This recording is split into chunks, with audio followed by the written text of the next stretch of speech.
أشهد أن لا إله إلا الله وحده لا شريك له وأشهد أن محمدا عبده ورسوله أما بعد فأعوذ بالله من الشيطان الرجيم بسم الله الرحمن الرحيم الحمد لله رب العالمين الرحمن الرحيم مالك يوم الدين إياك نعبد وإياك نستعين اهدنا الصراط المستقيم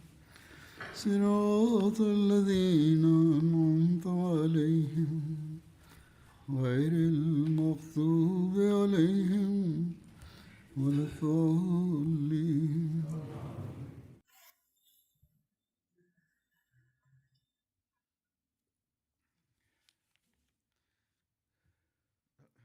В миналата си проповед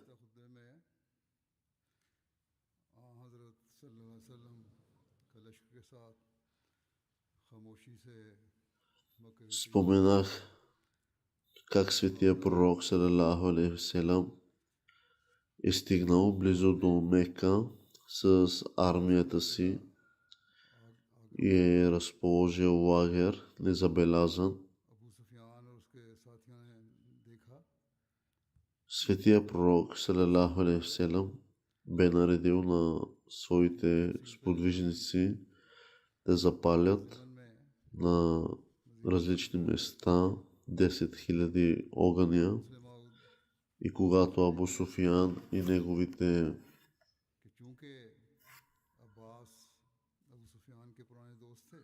хора видяли това, те се изплашили, разтревожили се и по настояване на Хазрат Аббас разелянху Абу Суфиян се съгласил да отиде с него, за да се срещнат с светия пророк салалаху алейхи васелам.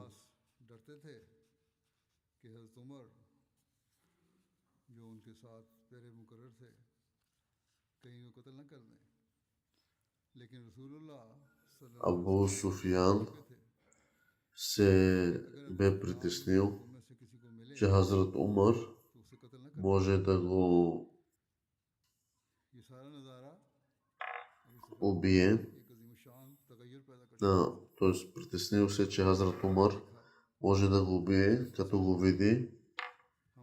И светия пророк салалаху алейхи васелам обаче вече бил наредил на своите сподвижници да не убиват Абу Суфиян. И виждането на множеството, придружаващо светия пророк салалаху алейхи васелам,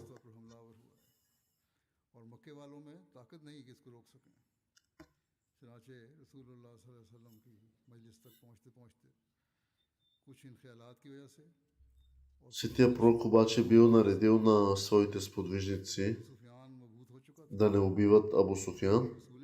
И виждането на множеството, придружаващо светия пророк, оказало дълбоко впечатление към Абу Суфиян, който само няколко години по-рано бил видял мюсюлмани почти безброй. И когато светия пророк салалаху алейхи васелам видял Абу Суфиян, той казал, че трябва да пренощува и да се срещне с него на сутринта. На следващата сутрин, когато Абу Суфиян видял мюсюлманите рано сутрин да се готвят за сутрешната молитва, изпълнена преди зазоряване, той се е притеснил, че може би те му подготвят някаква нова форма на наказание тъй като никога преди не е бил виждал подобна гледка. И след като му казали, че не се притеснявай, те се готвят за молитва, успокоил се и така те се готвили за молитвата, но той такава гледка не бе видял никога. Тогава Абу Суфиян видял хилядите мюсюлмани да се молят, следвайки всяко действие на светия пророк, салалаху алейхи васелам. Когато попитал Хазрат Аббас разелянху, за това му било казано, че дори светия пророк, салалаху алейхи васелам, да каже на мюсюлманите да спрат, да се хранят, да ядат и да пият, те веднага ще го последват и ще изпълнят. Абу Суфиян казал, че е посетил някой от най-великите владетели в страната и никога обаче не е бил виждал толкова последователи, лоялни и готови да следват своя водач с такова покорство и любов.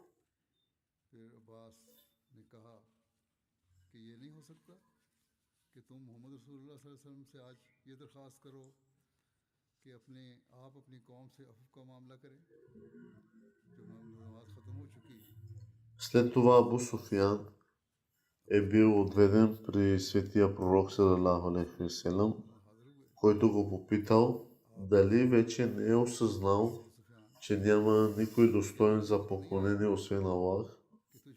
Абу Суфиян отговорил, че е осъзнал, че ако е имал друг Бог, до сега щеше да му помогне, както и на меканците. След това светия пророк се попитал дали Абу Суфиян не е осъзнал, че Мухаммад салалаху алейхи васелам е пратеникът на Аллах. На това той казал, че все още има някои съмнения относно това. Въпреки това Абу Суфиян продължил да се заклева в вярност на светия пророк. Тогава след завладяването на Мека, сърцето на Абу Суфиян било напълно отворено за ислама и той приел ислама.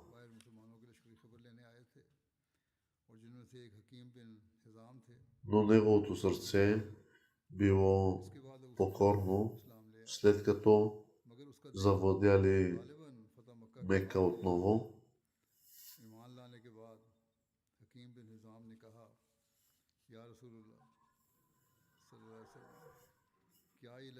След това светия пророк, салалаху алейхи васелам, бил попитан от Хаким бин Хизам дали е довел тази голяма армия, за да унищожи меканците. Светия пророк, салалаху алейхи васелам, казал, че вярва, че завладяването и победата в Мека, както и падането на ще бъдат осъществени чрез Бог и чрез неговия пророк. След това Абу Суфиян попитал дали меканците ще бъдат в безопасност, ако не вдигат мечовете си. Светият пророк салам отговорил, че да, и че всеки, който остане в домовете си, ще остане в безопасност. Светия пророк салалаху алейхи васелам продължил, казвайки, че всеки, който е в дома на Абу Суфиян и всеки, който влезе в Каба, ще бъде защитен. По подобен начин тези, които сложат оръжие, тези, които затворят вратите на домовете си и тези, които са в дома на Хаким бин Хизам, всички ще бъдат в безопасност и защитени. Когато Абу Суфиян и Хаким бин Хизам се връщали в Мека, Хазрат Аббас разелянху изразил съмнението си относно приемането на ислама от Абу Суфиян И सारी तफसीर वजह तफसीर कुरान में आपने दर्ज करवाई है। светия пророк салалаху алейхи васелам казал, че той трябва да бъде върнат обратно, за да може правилно да научи за ислама и за да може да види пълния състав на мюсюлманската армия, когато всички групи на мюсюлманската армия, разделени по племена, тръгнали и Абу Суфиян разделено ги видял. Абу Суфиян попитал за всеки един от тях, когато последният контингент минал, сред който бил и светия пророк, салалаху алейхи васелам.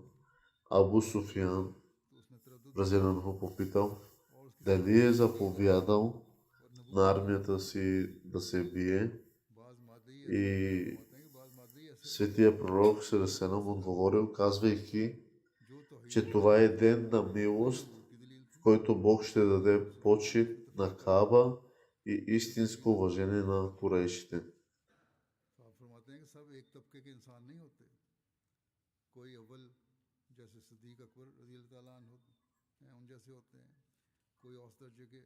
Хазрат Аббас разделено е поискал разрешение от светия пророк салалаху алейхи васелам да покани меканците към ислама.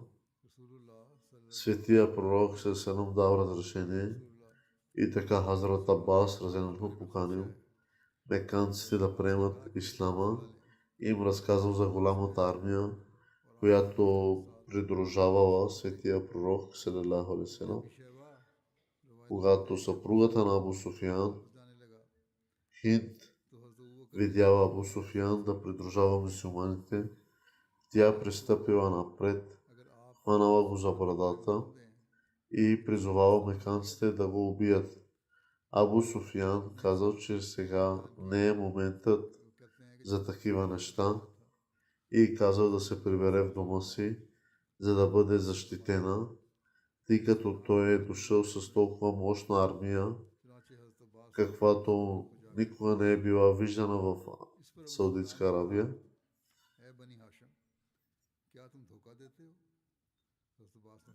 Светият пророк салалаху алейхи васелам е назначил различни групи, които да влязат в Медина от различни точки и да издигнат знамето си там. Светия пророк салалаху инструктирал всички хора да се уверят, че не влизат в битка и да се бият само ако някой се приближи с атака към тях и ги нападне.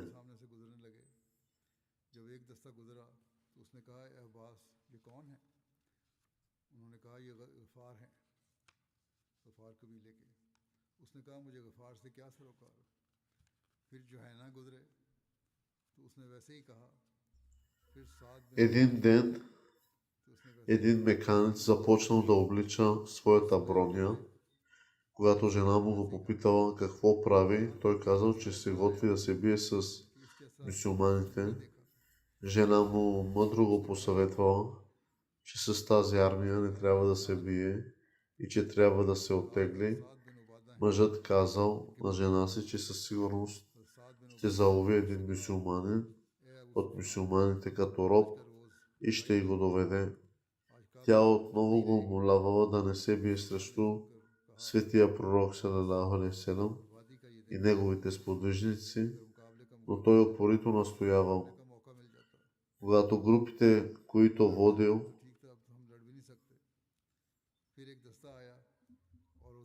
когато Халид бин Валид влязал от определеното му място заедно с групите, които водил, групите от меканската армия застанала пред тях, за да им спре пътя и започнал да стреля по тях.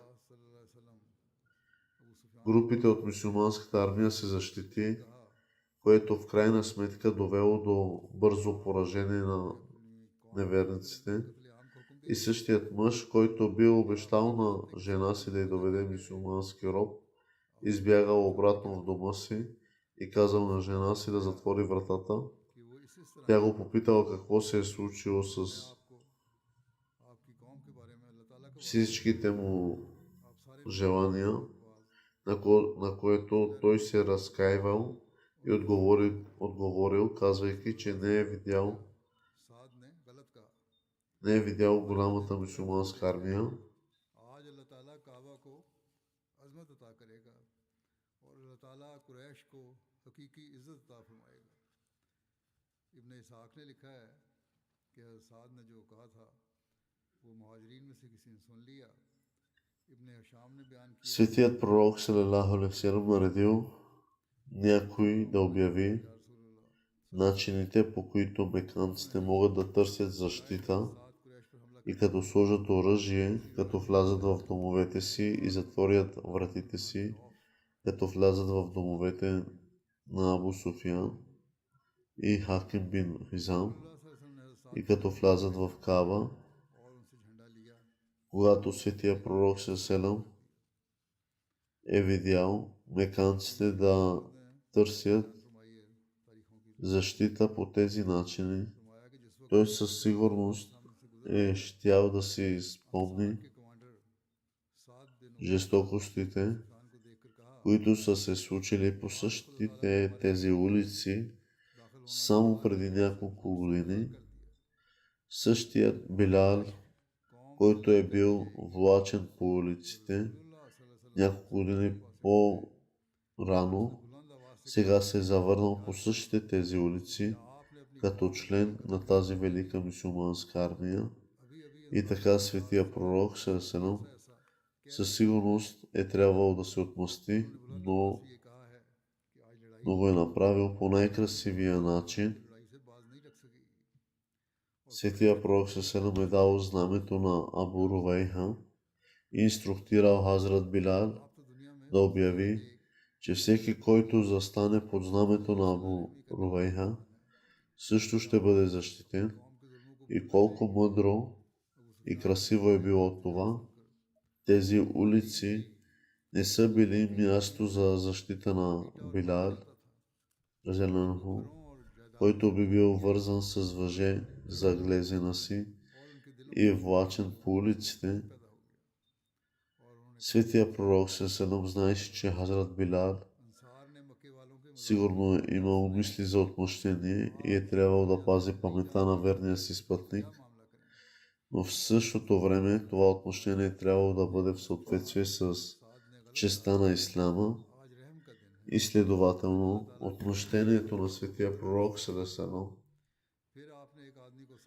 за Билал не е било чрез меч, а чрез предаване на знамето на брат му, а след това чрез назначаване на Билал да обяви, че всеки, който застане по знамето на брат му, ще бъде защитен. Колко красиво отмъщение е било това.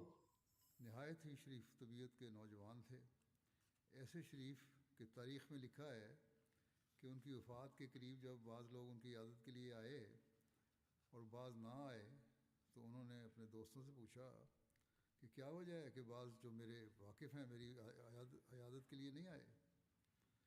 इनके दोस्तों ने कहा कि आप बड़े मुखय्यर आदमी हैं, आप हर शख्स को उसकी तकलीफ़ के वक्त कर्जा दे देते हैं। शहर के बहुत से लोग आपके मकरूज़ हैं और वो इसलिए आपकी इयादत के लिए नहीं आए कि शायद आपको ज़रूरत हो और आप उनसे रुपया मांग बैठें। Всеки मेरे दोस्तों को बिला वजह तकलीफ हुई, मेरी तरफ से तमाम शहर में मुनादी कर दो कि हर शख्स इसका कर्जा है वो който इस पर इस कदर लोग उनकी Ибн Хишама е споменал, че Хазрат Ибн Абас е казал: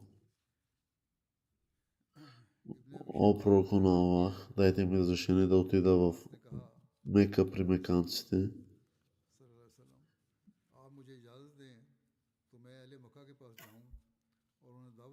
И светия пророк им е разрешил, след като пристигнал в Мека, им казал: О жителите на Мека, приемете ислама и ще бъдете благодарни и благословени. нямате сила да воювате срещу мюсюлманите днес. Хазрат Муслим е написал, че когато войската е пътувала и Хазрат Абас е минал през нея, видял,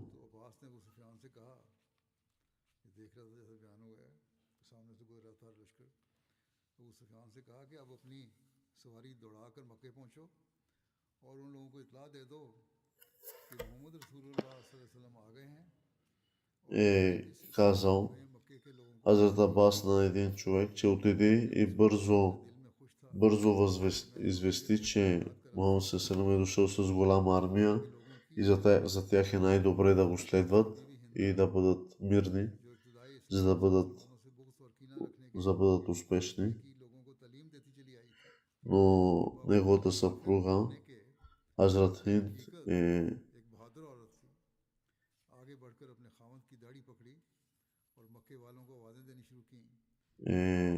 му е хванала брадата и му е казал, че започни да воюваш, да защитиш нашата чест, а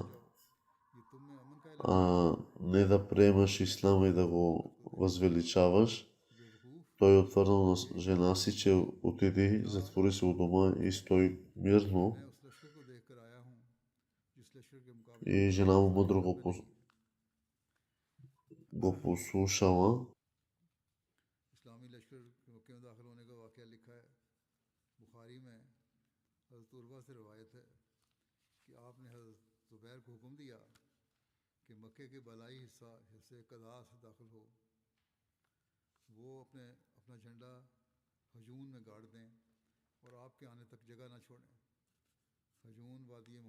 Един ден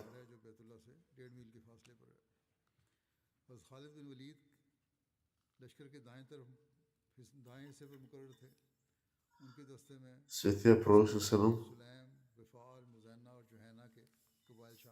е дал разрешение на Хазрат Халид бин Валид да премине през различни пътища, влизайки в Медина.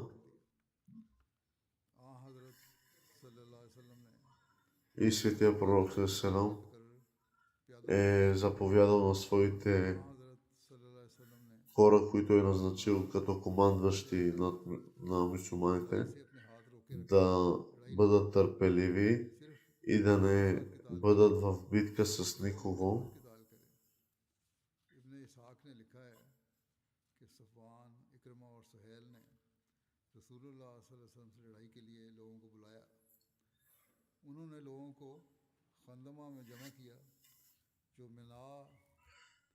Те са минали по пътя през една известна планина.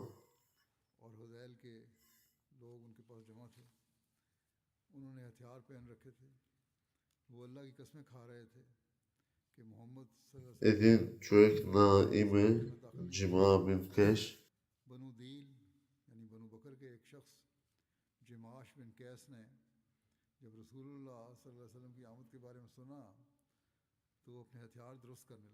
който започнал да облича своята броня и жена му го попитала, тъй като тя била мъдра жена, го попитала какво правиш. Той е отговорил, че се готвя да бия мюсюлманите. Жена му мъдро го посъветвала, че с армията и с Мухаммад ﷺ не трябва да се биеш и оттегли си стой вкъщи. Но мъжът казал на жена си, че със сигурност ще зауви един от тях и ще го направи като роб и ще го доведе пред нея.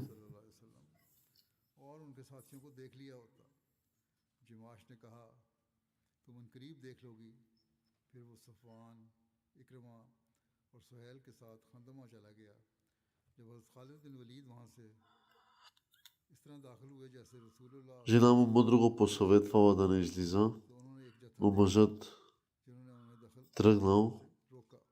Тя отново го умолявала, но той не я послушал. И когато Халид бин Валид влязал от определеното място заедно с своята група, който водил от меканската армия, застанал пред тях, за да им спре пътя и започнал да стреля по тях, но той избягал, видейки, че мюсюлманите са доста на брой и са по-силни от тях. Той се пребрал вкъщи и казал: затвори вратите и не отваряй на никого. Така той, който бил обещал на жена си да доведе мюсюлмански роб, избягал обратно в дома си и затворил вратите. След това тя го попитала какво се случи с твоите желания, на които той обещавал. Така той се разкаял и отговорил, казвайки, че не е видял толкова силна и голяма армия.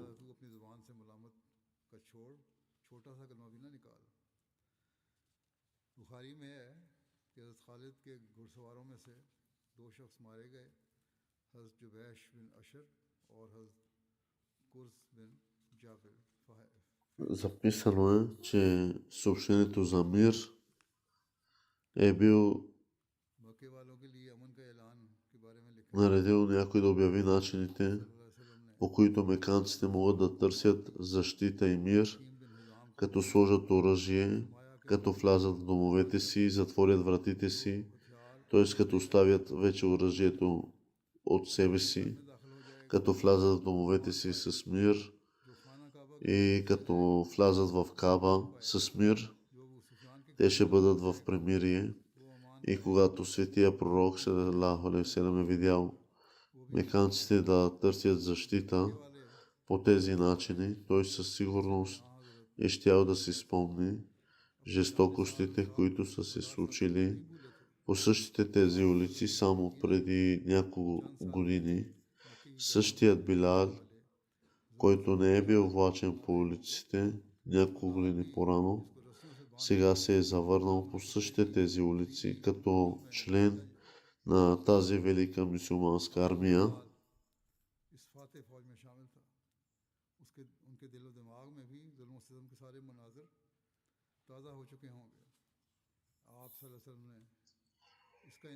И така светия пророк салалаху алейхи ва салям със сигурност е трябвал да се отмъсти, но го е направил по най-красивия начин. Светия пророк салалаху алейхи ва салям е дал знаме на Абу Рувейха и е инструктирал Хазрат Билал да обяви, че всеки, който застане под знамето на Абу Рувейха, също ще бъде защитен. Колко мъдро и красиво е било това. Тези улици не са били място за защита на Билал, който би бил вързан с въже за глезена си и влачен по улиците.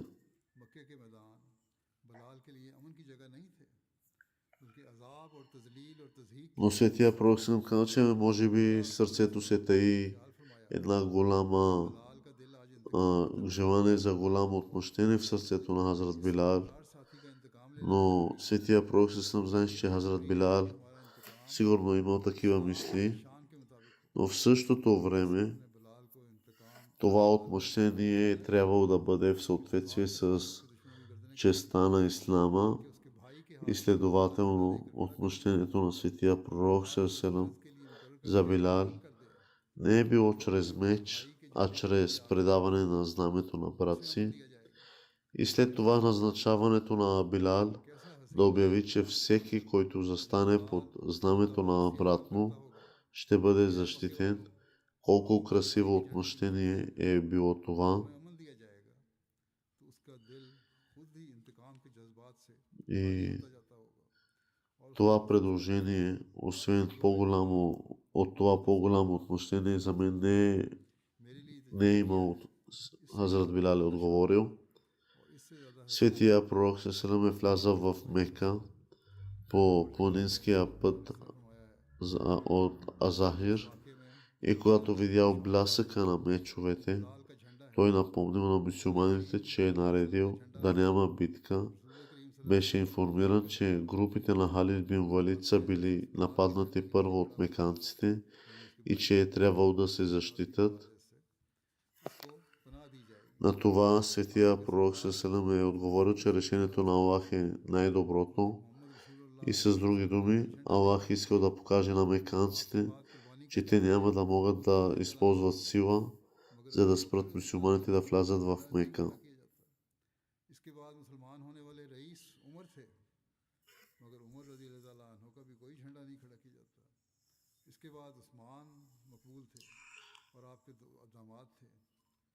Хазрат Али е бил също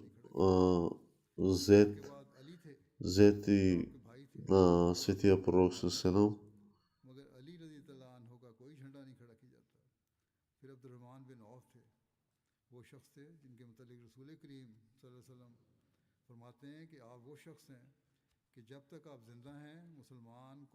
Азур споменава, че как халифите са били като братя, т.е. близки, толкова близки, като и някои от тях са имали роднинска връзка чрез жени и дъщери на светия пророк Селем. И не е направил знаме, под което да се спомене мира в Мека, а е направил под знамето на Абу Рувейха, т.е. е направил за брата на Хазрат Билал.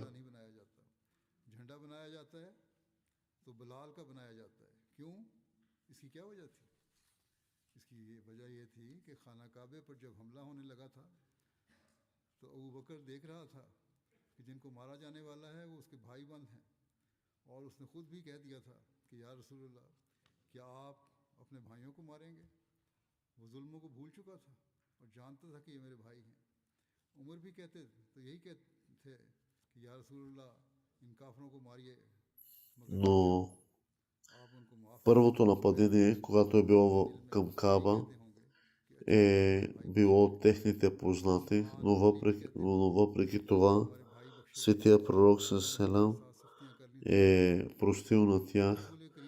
Те може би са били казали сърцата, добре е било, че е било простено и са запазили живи техните роднини.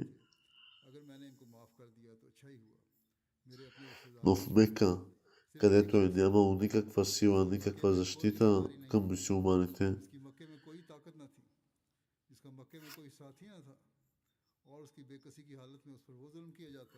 нито към халифите, нито към светия пророк. Хазрат Билал е в топлите дни, в онези страни, горешените са много високи градуси, не е като в Европа. Не може да се ходи бос на земята. Него са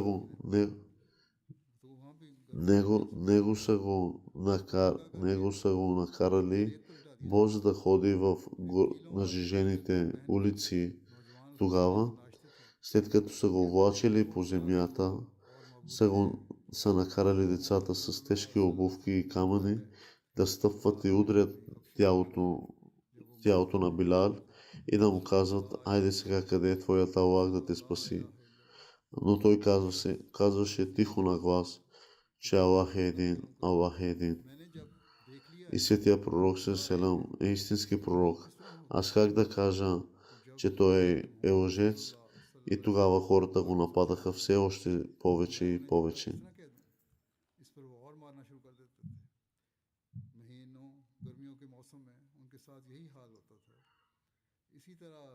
Хазрат Билал е бил много наранен и много измъчван в Мека от неверниците, но той никога не е показал сила, винаги отговарял с търпение и отговорът му е бил, че Аллах е един.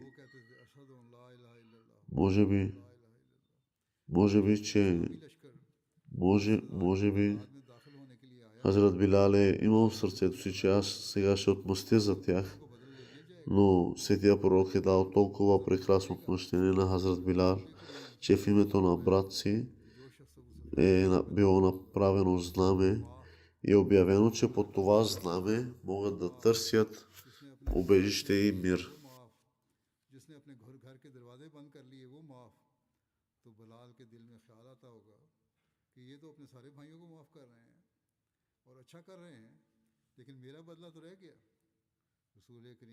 Светия пророк се казва, че може би заради моята прошка, може би някой да има тъга в сърцето си.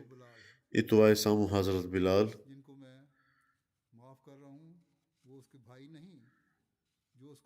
Но Светия пророк се казва, че аз ще взема отмъщение по такъв начин, че сърцето му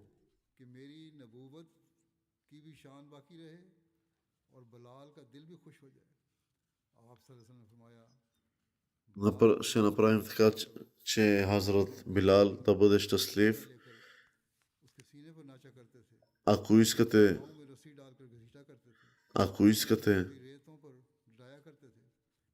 да запазите своите деца, жени и семейства в мир, тогава елате под знамето на Билал и ще има мир. Такова велико отмъщение и такава чест никой човек не е получавал от Светия пророк ﷺ.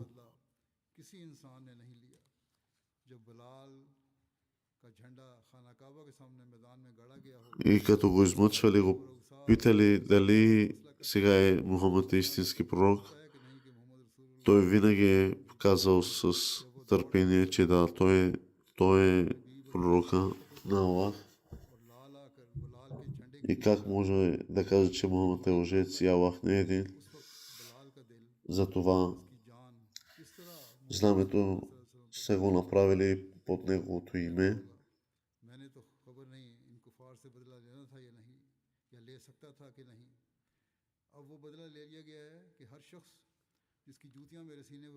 Това е било отмъщение, е по-голямо и от Юсуф, от Хазрат Юсуф, защото Хазрат Юсуф, който е направил отмъщение, е простил на своите близки, но отмъщението на Хазрат Юсуф е несравнимо с това на Хазрат Билал, тъй като отмъщението на Хазрат Билал е много по-голямо от това. В историите това не се намира никъде.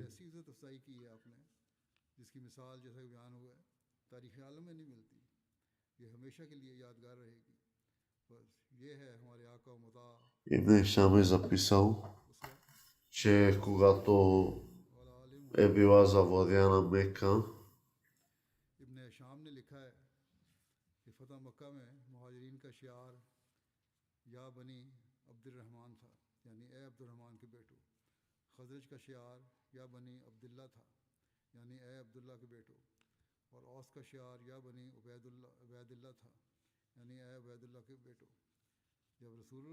когато Светия пророк ﷺ е пристигнал в Мека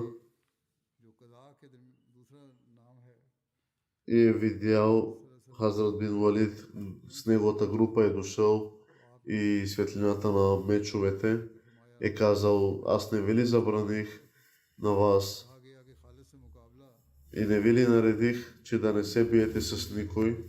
Но тогава му отговориха, че някой от меканците ги нападнал.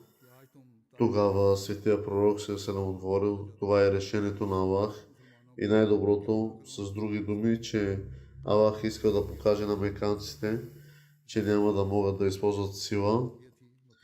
Ще продължа да спомена тези събития в бъдеще. Сега ще ръководя погребална молитва на следните починали членове: на Амина Шанас, съпруга на Инамулла Сахиб от Лахор.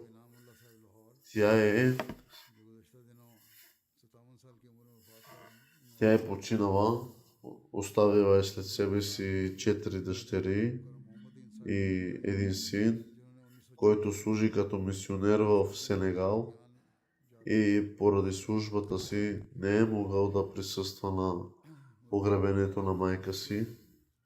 Той казва, че майка му е била много добродетелна.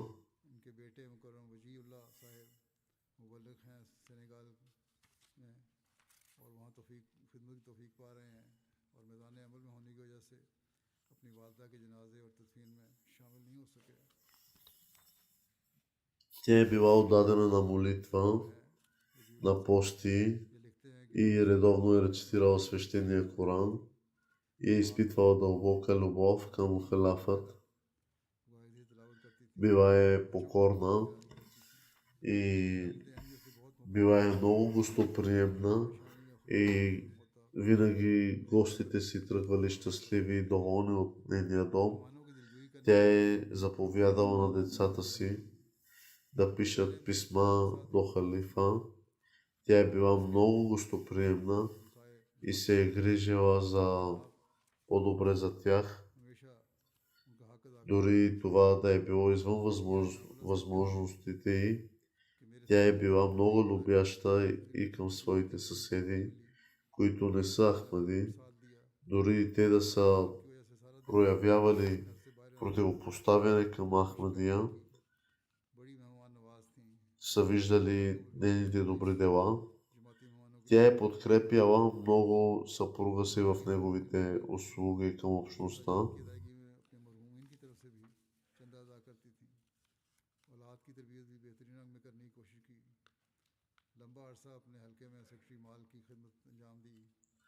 Редовно е предлагала своите финансови дарения, дори от името на починали членове на семейството.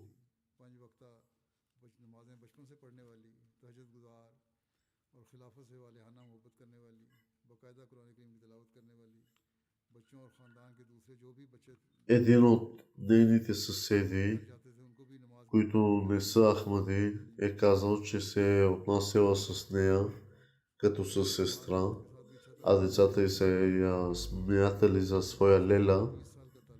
Тя е служила в района си като финансов секретар и е оказала големи услуги.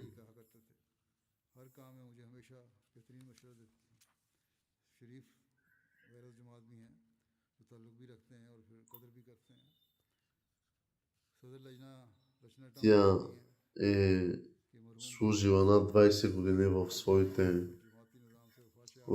своя финансов сектор.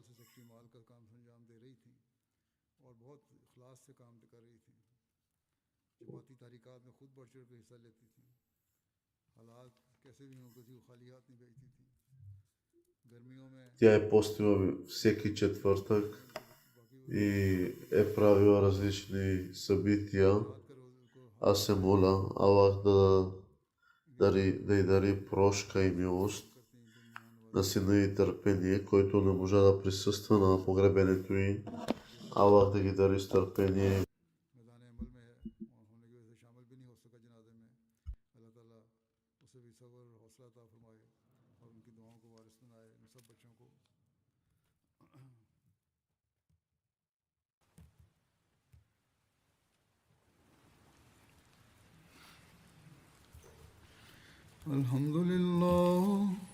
الحمد لله نحمده ونستعينه ونستغفره ونؤمن به ونتوكل عليه ونعوذ بالله من شرور أنفسنا ومن سيئات أعمالنا من يهده الله فلا مضل له ومن يضلله فلا هادي له ونشهد أن لا إله إلا الله ونشهد أن محمدا عبده ورسوله عباد الله رحمكم الله إن الله يأمر بالعدل والإحسان وإيتاء ذي القربى وينهى عن الفحشاء والمنكر والبغي يعظكم لعلكم تذكرون اذكروا الله يذكركم وادعوه يستجب لكم ولذكر الله أكبر.